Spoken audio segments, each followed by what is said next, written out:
towards land reform and bringing education and health to the majority of the people. In other words, without focusing on equity issues that those other successful countries that I mentioned before have focused on. So I don't think that those countries should be held up as models, although no doubt there are some lessons to be learned from them. Very important. I think the question measure of wealth, and again in response to Jim's earlier talk, there is a sort of an unhealthy obsession with GDP, I believe, because I mean maybe America is the best example, the strongest economy in the world, yet what sort of damage we've seen to American reputation from Katrina, and even now, more than 6 months after the event, many thousands of people still not basically housed from that catastrophe. So the question of circulation of wealth and movement, particularly in this globalized economy, if I could just give one quick example.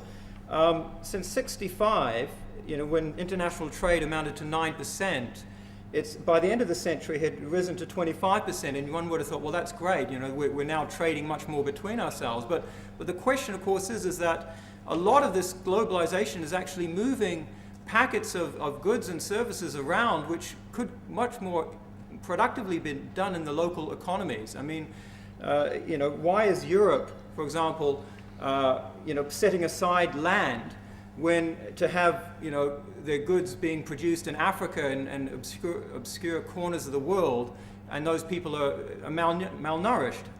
So the point about GDP is that the measure should be, as I touched upon earlier, one of actual poverty, and both Dr. Saif and I touched on this because it is particularly important.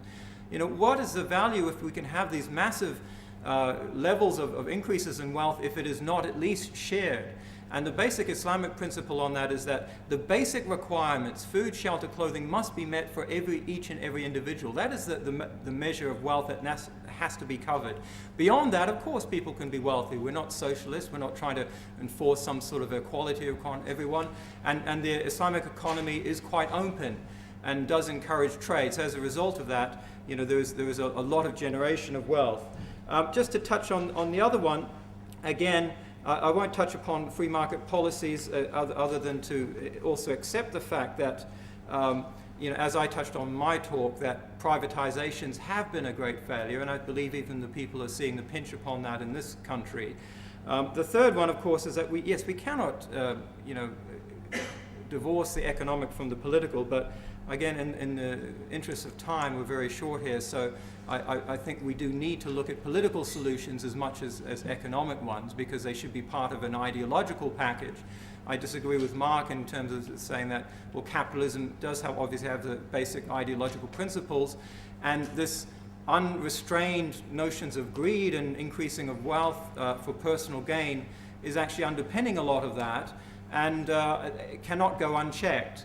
Whereas Islam, obviously the motivations are towards pleasing one's creator and of course looking after the affairs of the people, Muslim and non-Muslim alike.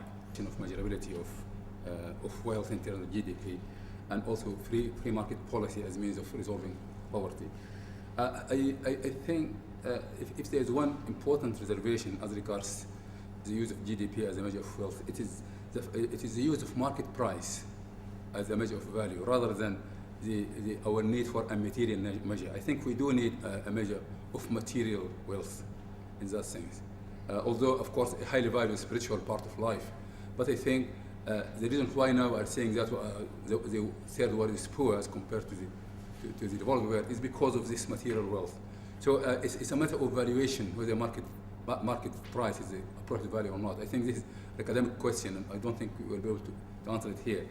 But the other part of the question is regarding dependence on market-based policy in order to resolve to resolve poverty. In this regard, an interesting, a very exciting example I found written by Macpherson and Hausman in a book called Economic Analysis and Moral Philosophy. And they made a very interesting and very revealing example to show how social benevolence can be mobilized to solve problems. They give the interesting example of blood donation. There are two systems, the American system and the British system.